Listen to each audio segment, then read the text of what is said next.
Is it a cinematic sensation? Is it a masterpiece of animation?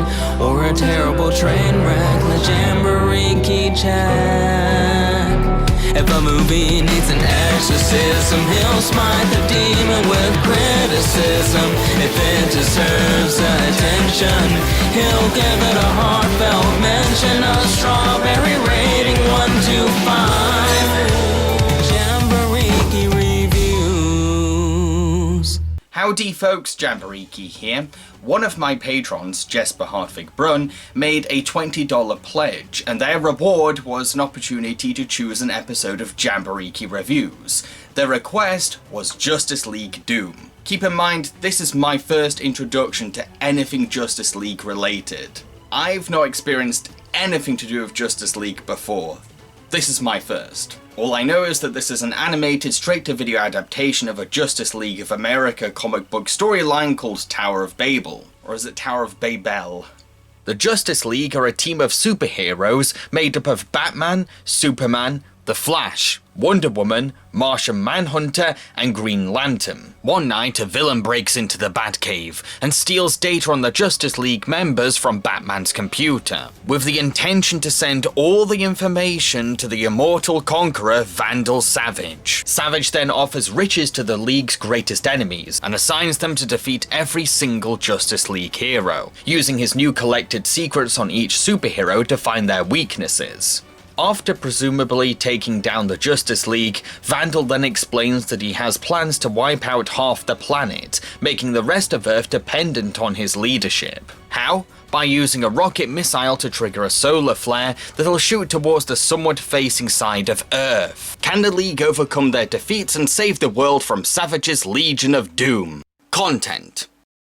This film's plot is pretty easy to follow because it's not exactly complicated, but I will admit that small details were lost on me and that I felt like I was missing out on certain things. Particularly the pairing of the heroes and villains. A lot of them didn't mean that much to me, and some of their thinly explained backstories went straight over my head. Many of the film's creative choices stem from comic book lore, leaving non-fans starving for further development. This is the kind of film that puts fan service before making a contextually solid film, which may reward die-hard fans for loyally keeping up with every comic book issue or watching every Justice League cartoon, but will highly likely alienate those who just want to watch a good movie. This film may be mainly targeted at DC comic fans, but when exclusivity goes to certain extremes, then the script can suffer from weaker screenwriting, because it's missing certain building blocks to help it function on its own merits. I'm sorry, but a great, well-written script doesn't require viewers to go off and do a load of homework in advance in order to understand the things that are missing from it. It's the inherent flaw of fan service-driven filmmaking. That being said, I did quite enjoy this movie. Yeah,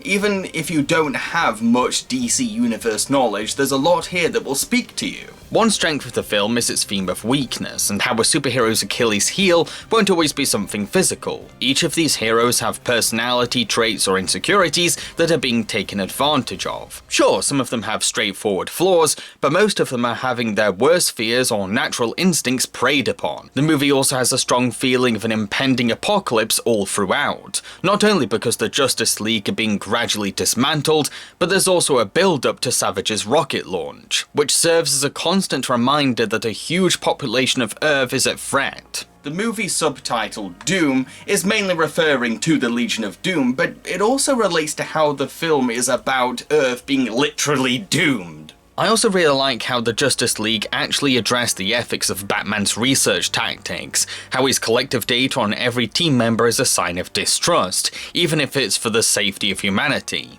In all honesty, I understand both sides. I get why the League feels betrayed, but I also see why Bruce would prepare for the worst. Rather than brushing things off or forcing a solution for the team's differences with Batman, all for the sake of a happy buddy-buddy close for the movie, Batman decides to quit, making for a refreshing and realistic end to the film's story. But Supes also steps in to hint that he sort of gets why Bruce did what he did, so the conclusion isn't entirely downbeat. My only gripe with this movie, besides the fan service, would be how overwhelmingly short the film feels. For an apocalypse movie, it goes by pretty fast. It also doesn't help that the gap between the Justice League's downfall and their eventual revenge is quite brief, leaving little to no time for the heroes to take in the traumatic deceptions they've just gone through. I think maybe an extra 30 minutes could have helped, not for padding, but to focus more on the heroes' emotional experiences. I'm going to give 4 points to the content. Characters. Batman, aka Bruce Wayne, is his usual brooding self, but the film also exposes how Bat's differences from the rest of the League is a red flag, that he maybe doesn't belong on this team. From his workaholic nature conflicting with the other heroes' less strict vigilance. We found all we're going to find tonight. I'll take these guys to booking, and the rest of you can sleep on what we've learned. I don't need to sleep. I need to follow up. Your injuries are severe. If you wish, a session with my healing ray could save you several days of recovery time. I'm fine, Diana. To the fact that he has been finding holes to each team member behind their backs, and said information has been leaked into enemy hands. Of course, Bruce takes full responsibility for exposing everyone's vulnerabilities to the villains, but he refuses to apologize for his research, because at the end of the day, he's preparing for the possibilities of a Justice League going rogue. It shows that he doesn't entirely trust his team, which is certainly something the Justice League should be concerned about. This is what sets Bruce apart from the rest of the Justice League.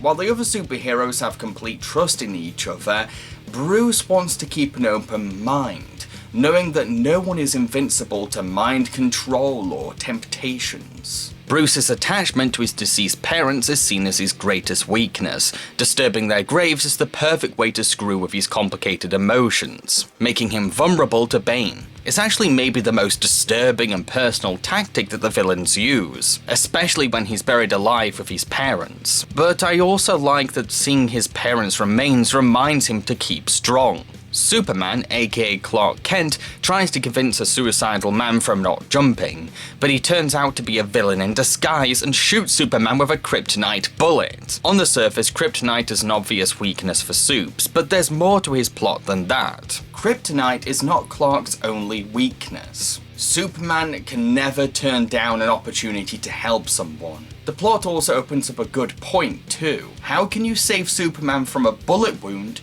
if his skin can only be pierced by kryptonite? And I love that the solution requires teamwork, Martian shapeshifting and Cyborg's laser technology, proving that their powers have healing purposes too. Wonder Woman's natural instinct for finding an immense willpower means that her weakness is not giving up on a battle. So when she's drugged into thinking that everyone around her is the supervillain Cheetah, she's relentless to defeat what she believes are clones, stubborn to accept that they're anything else. While this does make for a dark turn for her character, as she's unknowingly attacked a bunch of innocent citizens, the movie really doesn't do anything with it, kind of brushing it aside and letting Wonder Woman adjust to it very quickly. Green Lantern is deceived into thinking that he's caused the death of an innocent hostage, with his guilt further fueled by the gaslighting of the villain Star Sapphire, who insists that he's unfit to wear his power ring. This shows a very relatable fear of the Lanterns, that sense of inferiority and possible imposter syndrome. He's been awarded this gift of immense power, but of course he's had doubts whether he's lived up to such an intense responsibility, especially when he could be mistaking his confidence for arrogance. I love that it's up to Batman to snap him out of his trance of guilt and see the reality, because sometimes our friends are our best weapon against our deepest insecurities. However, his whole backstory involving Star Sapphire, which is supposed to be an emotional element of his arc in this movie, is very shallow in the context of the film, as it's all written under the assumption that the whole audience recalls what happened in the comics. The Flash has the least emotionally resonant plot, having his weakness be a more physical one, as he has to keep running to avoid a bomb attached to him from exploding. But it's still an engaging conflict, because it begs exciting questions. Like, how long can a super speed powered hero run for? Will he eventually tire out? Will he end up stumbling? Or what if he needs to stop to help someone? I have read that this is not the way that this particular Flash is supposed to behave, according to fans, but like I said, I'm not really a Justice League fan, so it doesn't really bother me.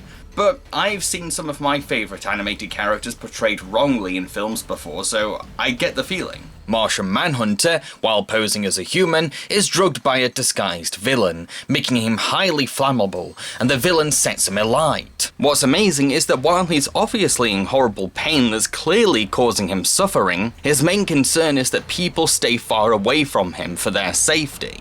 This shows a level of selflessness that I rarely see from heroes, and I quite admire such bravery. At first, due to his deadpan nature, I assumed that Martian had little understanding of deep emotions, but I was convinced wrong. Cyborg is more of a guest character, not being an official Justice League member, but that works to the movie's advantage, as it gives the League an outside force to depend on at a time when all members are being targeted. He's the one who puts himself at huge risk to calm down Wonder Woman, and he ends up tagging along with Justice League once they're all ready to take on the Legion of Doom. If anything, Cyborg's arc is a testing ground to see his potential as a Justice League member, which does pay off in the end. The supervillains hired to take down Justice League are perhaps the flattest characters in the movie, mainly because their rivalries with the heroes aren't given much development, heavily relying on fan knowledge to fill in the gaps. There's not much to really define them as characters in this film, relegating them all to just being henchmen for Savage. They do have unique powers, cool designs, and sinister menace, but I can't say much about them as antagonists, especially anything that distinctively separates them apart, besides purely cosmetic aspects. Savage, the main antagonist of the film, isn't exactly a remarkable villain in terms of motivation, wanting to gain power through genocidal means. But what makes him an interesting character is his immortality. Not just because he has this rich history that dates back 80,000 years into the past, but he's also got a huge advantage over those around him. He can't be threatened with death because he'll just quickly heal from any attacks, which helps him to outmatch all other villains, giving them no other option but to join him. He may not be the most creative supervillain, especially when his global domination involves the cliché of rocket technology, a trope that's so tired that even Austin Powers satirized it, but he's at least a very imposing bad guy. I'm going to give 4 points to the characters. Animation. Even DC fans agree that this film's weakest aspect is its animation. It's not bad looking artistically, as there is this balance of stylish personality and refined maturity, the perfect aesthetic for a superhero film aimed at adolescent audiences. However, for a film about a team of superheroes fighting their rivals as the world faces a possible apocalyptic demise at the hands of an immortal, it's not exactly a visual spectacle. For the most part, due to having a straight-to-video budget, the movie looks like a TV show episode more than an actual film, resulting in very cheap and uninspired character animation. There are a few good shots here and there, I can't deny that, plus the film has a keen imagination for fight sequences, making for excitingly energetic choreography. The problem is, a lot of the dialogue-driven scenes are pretty flat, relying on movement that's serviceable at best. Everything is just an acceptable effort for what's required, stock expressions and standard gestures. Not to mention, there's not much of an atmosphere being built, with world building taking a backseat to the high-octane action. I do understand that the movie has limitations, but when you're adapting a story this weighty and epic, maybe a more theatrical release should have been considered by the studio. It may trigger nostalgia for those missing Justice League from TV, but in terms of supporting the movie's cinematic narrative, it sadly fails its purpose. Again, the animation isn't bad, but it's also not exactly great either, especially for such an ambitious project. I'm going to give 3 points to the animation. Voice acting. The impressive thing about this movie's voice cast is that it reprises voice actors from classic DC cartoons, which really shows respect to these talents, acknowledging their influence on superhero animation culture and trusting that they can carry on their legacy to this day. The voice acting is also directed by the renowned Andrea Romano, who is acclaimed for her ability to bring high-quality voice performances to animated projects, whether comedic or dramatic. Every voice actor is doing a stellar job, giving authenticity to their roles. Newspapers are dying. I spent my life fighting for the little guy, fighting for truth and justice. It isn't relevant anymore. That's what some people say. But I've fought for the same things, even when they don't seem fashionable. It's a never-ending battle, but we can't quit. I'm not the man you think I am. while also delivering their snarkier lines with a dry wit. Late night playing cards, Master Bruce. Something like that. How did you know? I believe tradition calls for hiding these up one's sleeves. Was that sarcasm, Alfred? Mild teasing at best. I can't pick a standout performance, I really can't, but I also can't say that there's anyone letting down the cast. Everyone is delivering their best, while respecting the intention of the material and knowing that these characters require integrity. If anything, the voice acting is the movie's strongest aspect. Heck, most people will agree that this cast's contributions to this movie are perfect examples of top-tier behind-the-microphone performances. You want me to perform surgery on him? You're the only one who can. Flash is at Star Labs Kyoto, waiting for them to finish making a kryptonite scalpel. Nothing else can cut his skin. But we've run out of time. Your shape-shifting powers are his best hope. I'm going to give 5 points to the voice acting. Music. The problem with this movie's music is that it's a television budget score that's trying to sound like a 100-piece orchestra. And while I appreciate that level of ambition, the end result doesn't match the narrative's theatrical scope. Composer Christopher Drake is definitely trying to work with what he's got, he really is, but I'm afraid that this score doesn't live up to such an apocalyptic-sized story. It's not badly composed, not at all. There's visual emotion for dramatic pieces and urgency burns through the action music. Drake knows how to bring a sense of gravitas to a superhero story.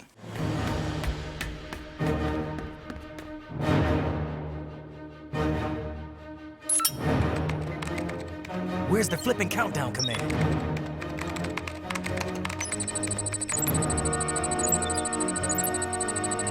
Missile launch aborted. Using the triumphant sounds of brass strings and the ethereal nature of a choir. But the studio sadly let Drake down, which is a shame, because I can hear so much potential behind every piece. I didn't mean... You didn't mean to get all those people killed? You didn't mean to betray me, drive me into becoming this? What didn't you mean, Hal? I don't know.